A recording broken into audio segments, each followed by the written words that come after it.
In this video, I'll teach you guys the biggest productivity hack that is out there in the real world. If you're the type of guy that has a million things going on with your life and you can't decide on the most important task, or you always procrastinate on the most important task, then this video will especially help you reverse that vicious cycle. And it comes down to these 3 words: eat the frog.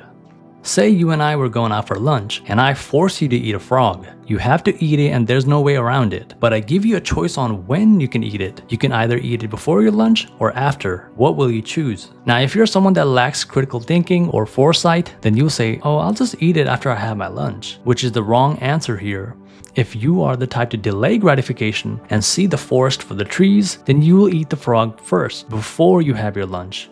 Why? Because it is much better for your mental space if you eat the frog first than have to wait in anticipation and apprehension about the frog while you're eating your food. You don't want the thought of eating a frog to be in your mind while you're having a delicious meal, because all you'll be thinking about at that point will be about the frog that's coming. In contrast, if you eat the frog first, then you'll have gotten rid of the hard, uncomfortable task first, and you can then cleanse your palate of delicious food without having to worry about the horrors to come. Not eating the proverbial frog will negatively impact your ability to focus on the present because you're scared of the future. Now take this analogy and apply it to your real life, work, or business. Eating the frog for a student, for example, will be to sit down and practice exam type problems in an environment similar to the final exam, because that will be the hardest thing for a student to do. But it's also what will give them the best return of investment of their time.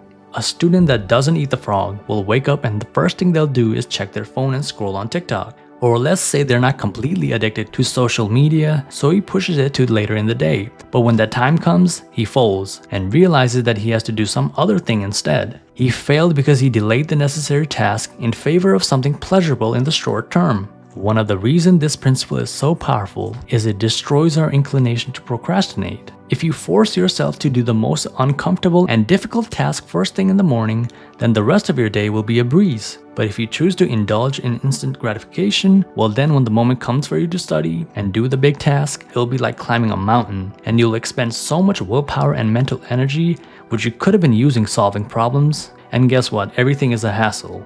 In the second scenario, the student does do something in the morning which he thinks is productive, but there's something he misses. He has his lunch before he eats the frog, and that he spends his time reading his book rather than sitting down and timing himself practicing the exam problems. Now, why is that bad? Because for him, reading is a low-effort task compared to practicing test problems. This is the most useful aspect of eating the frog. It helps you identify the most important task in your school, work, or business life. Eating the frog represents your big task of the day, or if you need to do it over multiple days, your big task of the quarter. To best apply this principle, take some time and journal and think out loud, what are some of your biggest goals of the year? And narrow the steps you could take in 3 months, and then 1 month. And then I want you to pick one task which is the most crucial of them all. And every morning as soon as you wake up, I want you to use as much time as you have doing that task. You repeat this process for as long as you need until you accomplish your goal. That is it.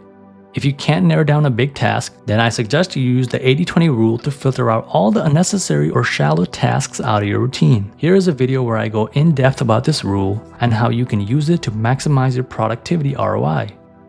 Once you have eaten the frog on a consistent basis, only then are you ready to take the next step in your school, work, or business life. And that is having a military-style routine. Now, I know what you're thinking, a routine? Being a hack? Yes, you heard that right. This is no clickbait. Creating a routine and a strict military-like schedule will transform you into a productive machine. You need to understand that the difference between productivity and procrastination is your habits, and your habits form from repetitions best applied with a routine.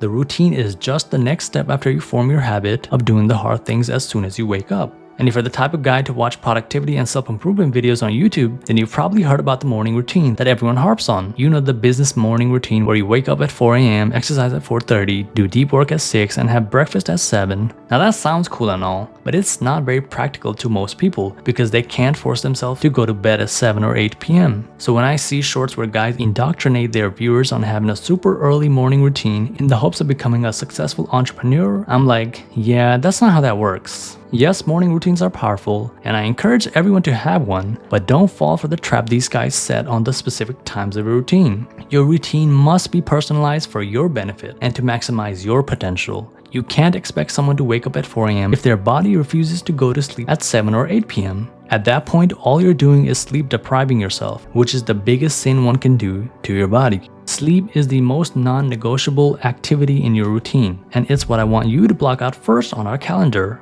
Now, I use Google Calendar, but you can use any calendar of your liking. Write down your ideal bedtime and the time you wake up on your calendar, and make sure you're putting down enough time so there's at least 7 hours where you're asleep and not just 7 hours in bed.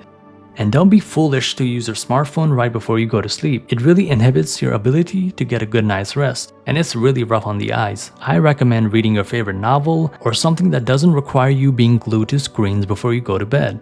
After you have your bedtime and the time of your morning routine set, I want you to block out at least 3 new good habits that you want to pick up on your calendar. Make sure it's blocked out at specific times of the day, every day. This is key because otherwise you won't form these practices into a habit. Whether it is scripting and recording YouTube videos or playing the guitar, building an ideal routine can catapult you into a productivity machine and ensure that your good habits can stick. But guys, that's it for this video. If you want to learn more about routines and how you can utilize them, click this video on the screen. Thank you for watching, like the video and subscribe. It's free, I promise. And I'll catch you all in the next one. See ya.